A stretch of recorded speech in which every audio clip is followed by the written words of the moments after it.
What is going on, YouTube people? Neo Cards and Comics here today to talk about HeroCon a little bit. And mostly, actually, what we're going to do today is I'm going to go through my pickups from HeroCon and touch a little bit on the show.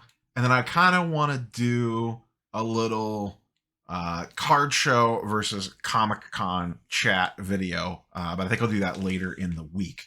So went to HeroCon this past weekend in Charlotte, North Carolina. It had gotten put on my radar from the Marvel card guys, actually. Norn and Justin and a few others had kind of put it on my radar because it was a show that a lot of them were going to go to.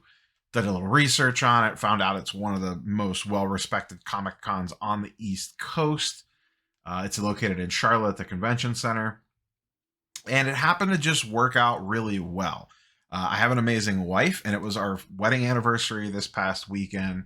So we kind of turned it into a little weekend getaway. She did some stuff during the day, and I went to the convention. Then we hung out in the afternoon and the evening doing some stuff around town, going out to dinner and whatnot. Drove down on Thursday after work, hung out Friday, Saturday, came home Sunday. It was a 3-day con. Very big show. Not sure number of tables. I would say from a sports card perspective, it was probably a third the size of the National, maybe a quarter of the size of the National, but it wasn't all comic vendors. You know, comic vendors only make up probably a third of the show floor. Another third is Artist Alley. And then another third is toy vendors slash cosplay stuff, displays, pop vendors, you know, that sort of stuff. So, but it was a majority comic book vendors of the vendors that were there.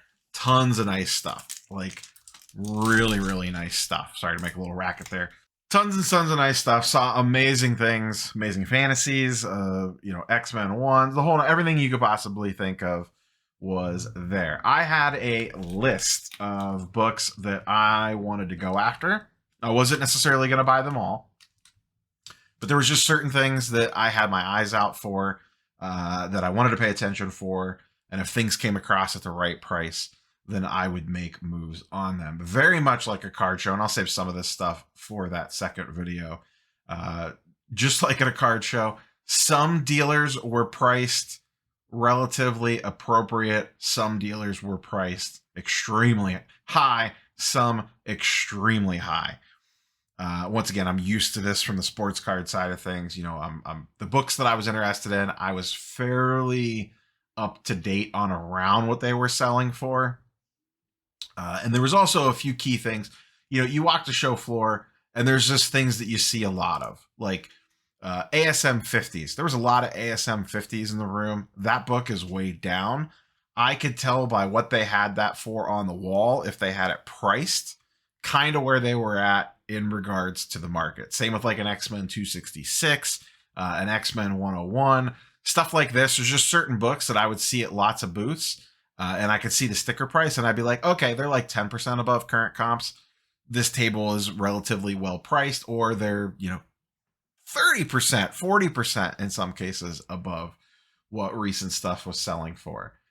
Most dealers were probably 20%, 25% over, or more like January pricing than the current market that we're in now, kind of depending on the book. Because just like sports cards, comic books have definitely seen a little bit of a pullback. So I had two main goals walking into this show. I wanted to potentially acquire an X-Men 4 if I could find one for a good price. I also wanted to potentially acquire some sub $200 stuff. There was a lot of just like $75 to $200 slabs that I would have liked, that if I ran into them, I would have been happy just walking out of there with like 5 to 10 of those things. It's stuff that I could readily find on eBay, but like I like to wait for an auction. So if I could just pay cash for it, get a good deal, and walk out the door with it, I would have been perfectly happy just coming out with a bunch of that, like not necessarily run filler, but just like odds and ends of stuff that I'm looking for. So what ended up happening was I split the difference. on some stuff. Day one, I bought nothing. Day one, I walked around, talked to some people, and just got the lay of the land. This is how I approach both card and comic book shows, and we'll get into the pickups in just a second. Usually, the first lap around the show floor, I'm only buying if it's something I don't think will be there the next time I come around. So, whether it means it's extremely well priced, or it's something extremely rare, or something extremely hot. Um, so, usually, the first lap through, I am pretty patient. In this case, I ended up taking the full first day. Every booth that I went to that had an X-Men 4 in a mid grade, mid to low grade, I asked to look at it, get their price on it. And then and then some other books I took mental notes of, took some notes in the phone, went back and did research that night in the hotel room on, okay, this is, census counts, pricing, what is a grade above and below been selling for, especially on some bigger stuff. Smaller stuff, it's not that big of a deal, but when you're looking to spend, $800, $500, $2,000, $3,000 on a book, you want to make sure that you're not buying at the wrong price, because maybe the old price on a 4.5 is this number, but maybe since then a 5.0 is actually sold for cheaper than a 4.5. So that's just knowledge that you want to have when you're looking to buy something like that. So day one was walk around. Day two was execute the plan of attack. There was an X-Men 4 that I really, really liked. It was a 4.5, and he was very well priced. So that was on my radar. I had made up my mind. I wanted to potentially make a move on an X-Men 266. And then there was a couple other little odds and ends of things. So we'll just kind of get into them here. I'll just go ahead and set the pile down. Only ended up getting 4 books. The first one is Uncanny XMen 269 in a CGC 98. This is one of those sub $200 books that's been on my radar for a while. And if I ran across one, I would pick it up for the right price. Dealer had this at $175. They've been selling for about $150 to $165, give or take. Not necessarily a key, there's no major first appearances in here, but for anyone that doesn't know the history of this is the book where Rogue steals Miss Marvel's powers and gains a lot of the powers that she has. At one point in time, this was up over 300 during the comic boom, because there have been a lot of rumors, and continues to be a lot of rumors, that we may see Rogue in the Marvels or something in the future, and they may use this storyline as a path for bringing Rogue into the MCU. If that happens, I think this book has a lot of room to go up. If it doesn't happen, I don't really care, because I've always really just liked the cover and the run. I'm a sucker for Jim Lee covers, and he is one of the artists on this cover. And I've just always really, really liked this cover. I think it's a key cover issue. And once again, 99% of comic books that I purchase, I am not necessarily buying them to flip in the short term. I'm buying them because I enjoy collecting them, and I enjoy holding on to them for more of a long-term asset type thing. Whereas sports cards, I look at more quick flip stuff. So that was this. And I'm going to talk about this in relation to a second book, which I got together. So I found this initially, and then I also picked up X-Men 266. These came from the same dealer. Once I saw he had both of these, I asked about this one. He had this priced at $1,000. This is a custom label, which I am always a sucker for. Very common book. This is a pretty high census count on this one, and I should note X-Men 269 has a CGC census of 126 and a 9.8, so pretty low. This is not a rare book. There's a lot of them out there. It's just one that hasn't been graded a ton, but only 128 or 126 on the market right now in a CGC 9.8. X-Men 266, there's a ton of these. There are an absolute ton of these. Almost 3,200 on the CGC census and a 9.8, 4,800 and a 9.6. This is one that you want. If you're buying one, just get the 9.8. Save up and get the 9.8. Don't do a 9.6. I'm a sucker for custom labels. Dealer had 2 copies of this, like I said, for $1,000. He had them listed at $1,000. This book has been selling for around anywhere between 8 and 900 day in and day out. Typically, usually somewhere in the middle there between 840 and 860, but sometimes one will creep up. One will go a little lower. So I went to him and I said, "Can I see your 266 custom label?" He said, "Sure." I said, and then I pulled this out. He had this in a bin. I said, "Would you do the two of these for 1,000 cash?" Which, what I have found, most comic book dealers don't care about the eBay comp is this. 10% below that, like you would a sports card, is a pretty fair transaction. They like to look at 90 days, which I'm not a big fan of. Like, let's look at, especially something like this that sells all the time. Like, let's just look at, like the last 3 or 4 that have sold and kind of use that number. It just kind of depends on the individual book that you're talking about. But something like this is an $850 book all day long. This is something I actually probably could have just waited on and got it cheaper. But this is one I've been saying, I've wanted this forever. And it's just one of those ones that I mentioned it in a video like months ago. I need to just get it because it's going to be one of those ones that I keep putting it off. Gambit's going to be announced to the MCU, and this thing's going to go bonkers again. And you're not going to be able to get your hands on it for a reasonable price. So I figured $850 is fine. It's a book that I've wanted. It's a book that I've always wanted. I remember one of my best friends in middle school got this book. I tried to trade for it. He bought it like a couple months after, or about a year or two after Gambit came out, I think. And I remember trying to trade for it. It was like $30 and just trying to accumulate $30 worth of books for my collection was impossible. So it's kind of one of those ones that have always been like on the radar from when I was a kid. I remember borrowing it off of him to read it for the night. To read the first appearance of Gambit and then bring it back to him, being very careful when I read it to not mess it up or anything. So I've always had kind of a weird personal attachment to this book, but now I own one in a 9.8. And like I said, I always like, if you find one thing, and this goes for cards or comics, if you find one thing at a dealer's table that you're interested in, even if it's something a lot smaller, depending on what you're looking at, try to find a couple other things because they are much more willing to work with you if you were buying multiples. So if I went up and said, "Hey, I'd like this for $850 by itself," he might have said, "You know what, I could do 9." But the fact that I was doing this and this, and like I said, he had this priced at $175. So I am basically recording down in my GPA that I got this for $850 and this for $150. I could rejigger those numbers if I want and say I paid $825 for this and $175 full sticker for this. Regardless, I got about a $150 or $175 discount, give or take, because on his original, he was at $1175 on the pair. So I basically bought this for $1,000. I got this thrown in for free, however you want to work the math. So knock those two out. The next one was the best deal by far. Not even close. Go ahead and move this over. X-Men 132, not necessarily a key in regards to it is not the first appearance of anybody, but this is part of the Dark Phoenix saga. CGC 9.8. Not a lot of these on the census. There are in a 9.8, 166 of these in a 9.8. And this book is from the 1980s.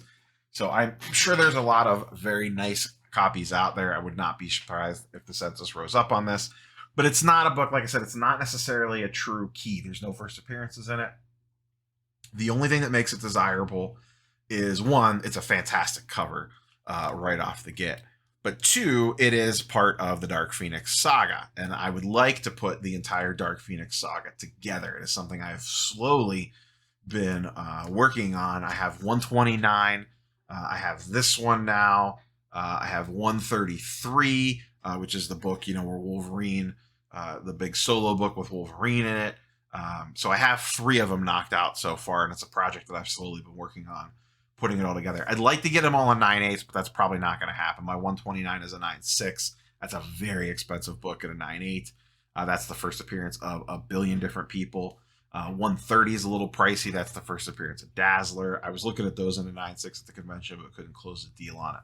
So this one, dealer had this on his wall, and he had mostly modern variants, and he had this mixed in. And this is one of those ones that the deal felt too good to be true, almost.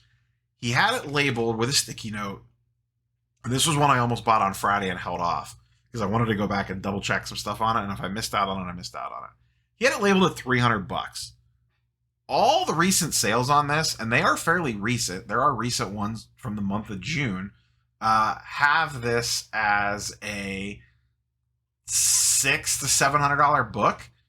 June 13th, $650, June 13th, $700, May 1st, $500, March 31st, $775.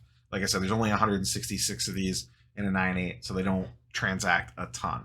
So they had it at $300. I looked at it a couple different times. It is obviously a CGC 9.8. I will say the wrap is a little off centered on it. You can see how the white stripe at the top and then down towards the bottom, you don't see it. Now, that does not affect the grade. It could still get a 9.8 even with that. It does affect the eye appeal, which maybe discounted some, but 50%. So then when I asked about it, he goes, oh, just so you know, all the wall books are 25% off too, because he had 25% off signs on all his boxes. So it's $300, which was already 50% off about what it sells for, and then another 25% off of that. So I only ended up paying like $225 for it. I went back first. That was my first stop the next morning. I went, double checked some stuff. I looked the book over twice just to make sure there wasn't something I was missing.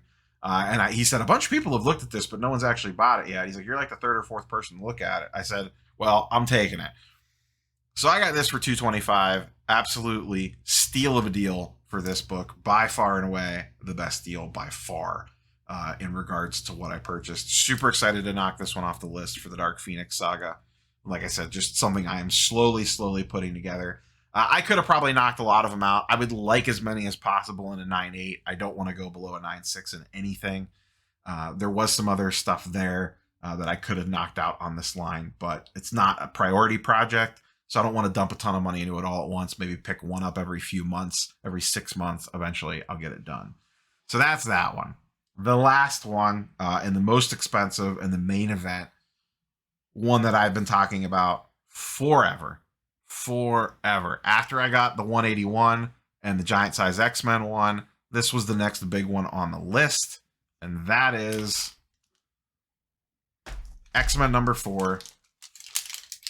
CGC 4.5. So we'll talk about this in a second. You can see it's sticking for $2,300. This was, I believe it was Dale Roberts Comics. I have the business card upstairs, and I meant to bring it down when I recorded this, and I forgot. He had fantastic stuff, both in the wall and in his bins. He had CGC bins. He had a bunch of raw bins. I didn't look at those. Amazing stuff. Probably one of the best priced dealers, at least for big books, on the show floor. His prices were pretty on point. For example, this book has pulled back a ton, and every dealer that I talked to in similar grades were drastically overpriced. The last 3 sales on this in a 4.5 were April 2,600, May 3,200, June 11th, 2,200. And then there was one in January at 2,100, 3K, 2,500. These bounce around quite a bit depending on eye appeal. In a 5.0, the last sale was 3,300 in June. And in a 4.0, the last sale in June was 2,180, with a few lower than that. Actually, no, higher than that in May. So I felt this was very competitively priced at $2,300. Like I said, I shopped around all day because there was a lot of different grades of this book there. There was a lot of not a lot of copies, at least probably 10 copies in a 6.0 or under that I saw. He had a 6.0 and it looked great, but it was a little over 4K. Once again, very competitively priced. That's about right where it should be. He was at 4,300 on it, which was kind of right on the money. And I strongly debated getting that book. If the National was not a month away, I probably would have ponied up and got the 6.0. But I didn't want to put all my eggs in one basket right now with just like the current state of things. I think deals are going to be had. Not so much that I didn't have the money to spend, but I just think that there's going to be deals to be had both in comics and in cards. So I don't want to go crazy going all in on a high grade on something like this when there's a potential I might be able to get it cheaper later. I don't know for sure. You never know with this stuff. We're all just guessing. Or like that, would that cost me? Would spending that extra $2,000 to get a much nicer grade cost me in the long run? The other thing too is that the higher grades have not price corrected as much as the lower grades have. So I was also a little curious if maybe there was still some pullback to happen on the higher grades. And this is one I wouldn't mind owning multiple copies of. For those not aware, this is, to me, an ultra key.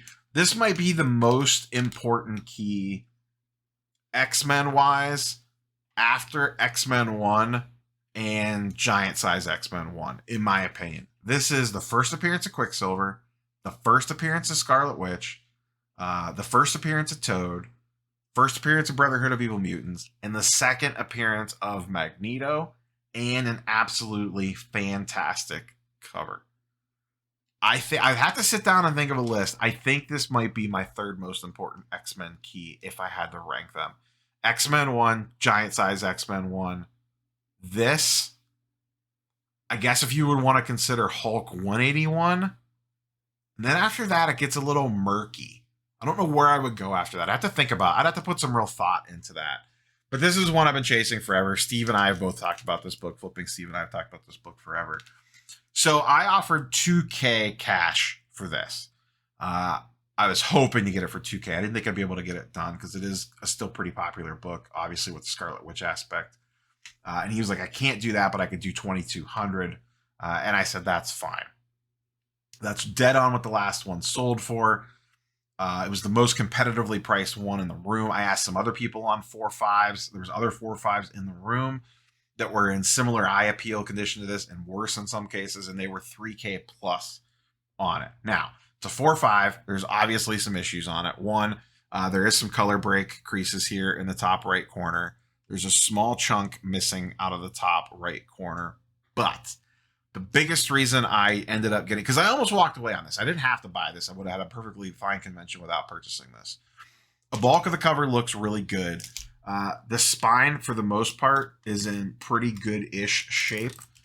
You can see the staples on the back are attached. There's no issues there. And the way these staples are placed, that's pretty common on this book. There's a little bit of foxing on the back. That's these little brown spots. I'm perfectly fine with that. It's on the back. You can't see it. The biggest thing that drew me to this, as you see with the old Sony ZV-1 doing its job with potential 4K if you guys and girls got it, the color on this looked fantastic. Some of these in the lower grades, you see issues with the color.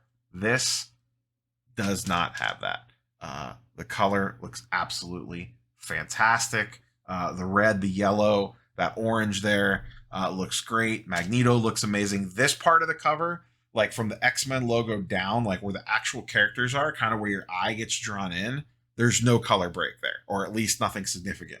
All their color break is up here in the corner, which is fine. Big deal. The Comics Authority code in the N in X-Men has some color break on it down through just above Quicksilver. You know, that top corner obviously got jacked up, some chipping across the top, whatever. I check graders notes and stuff on this back in the room. You know, stuff like this, couple $100 books, I'm not going to check graders notes on. Something like this, I took the CGC cert number down and checked the graders notes back in the room just to make sure that there was nothing crazy on it. And this is a grade that I was specifically looking for. I've talked about this in the past, and we'll talk about this again, kind of wrap things up. I'm going to pull up my desktop screen here so you could kind of see this. So just give me one quick second. So this is the CGC census for X-Men number 4. A lot of people ask me how I choose grades on older books, and this is how I do it. The first thing that I look at, and as you can see, there's not a lot of these in higher grades. There's only 2,400 total on the CGC census. So what I do is I look for the grade that has the highest number, highest population in it. So in this case, it is 4.0. There's 251 of them. As we scroll up, there's nothing higher than that. As we scroll down, there's nothing higher than that. So this is kind of the apex. This is the peak of the census, is 4.0. What I then do from there, especially on this older stuff, is I start looking at price points. And then where do I want to be price-wise on the book? Ideally, in a perfect situation, I don't want to go lower than this grade. I would like to go higher. I don't want to go any lower than this, unless it's something like if it was an X-Men 1 or something like that, it would be a different story. But more things in the realm that I can afford. I don't want to go any lower than this grade. I want to go higher. I don't know if there's a name for this. I don't think I'm the person that invented this. I've heard people talk about this before. It might have some fancy title. I have no idea. It's just the way I like to do things, because as then you go up into the higher grades, they become more rare and less common than wherever that grade point is that's lower than that. So I was perfectly comfortable. I could have went up to a 6.0 if I wanted to. There's only 167 of those on the census. But so when I saw the 4.5 above this number, basically neck and neck, 250, 240, no big deal there. Very good plus. This was a grade that I was happy to be in. I just wanted to really be above 4.0. There was actually a pretty nice presenting 3.0 there, but the guy wanted the same price that I got the 4.5 for. And even though it presented nice, I was not willing to pay the same amount I could get a 4.5 for. So it is what it is. So that's usually what I do. I look at this, look to see what the highest census is, and then kind of backwards in it from there, depending on the price that I want to spend. Then I start looking at this compared to GPA and what they're selling for, and find where I'm comfortable with those things crossing. What price point do I want to be in versus what grade can I get into, with this kind of being a floor target. I don't want to go a grade lower than that. That's the bottom typically. And then once again, this is more for investment stuff. I want to be on the downward slope on that curve, not the upward slope, for lack of a better. But that was the con. Those were my pickups. Once again, had a fantastic time. Hung out with some of the Marvel card guys. Got to meet Reggie from Reggie Collects for the first time in person. We had a great long chat Saturday morning. Myself, my wife, and him talked for close to 45 minutes. He said it on his live stream on Sunday night. It's fun to talk shop with another content creator. There's just certain conversations that only two content creators can have. Especially, it's also interesting crossing streams. He's from the comic book side. I'm from the card side. I sneak in the comic books on occasion. And it's also just kind of interesting. It was interesting talking like market vibes with him, like how things are going on your side. What are people doing? How are they reacting? Like that sort of stuff. So it was great catching up with him. Everyone that I talked to on the show floor, dealers and stuff, were very, very good. Everyone was really, really nice.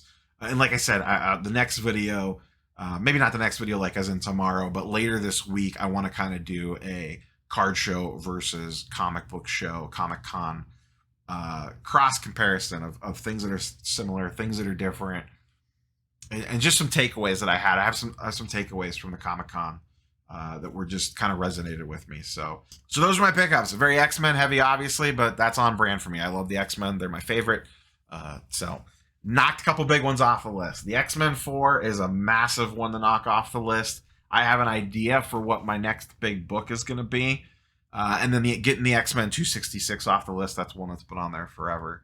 So it feels good to knock that one off as well. But that's all I have for you guys and girls. Smash the like button, subscribe if you haven't. Questions, comments, favorite pickup, all that stuff, leave it in the comments down below. If you were there as well, let me know what your con experience was. What pickups did you make? We'll catch you guys and girls on the next one. Peace.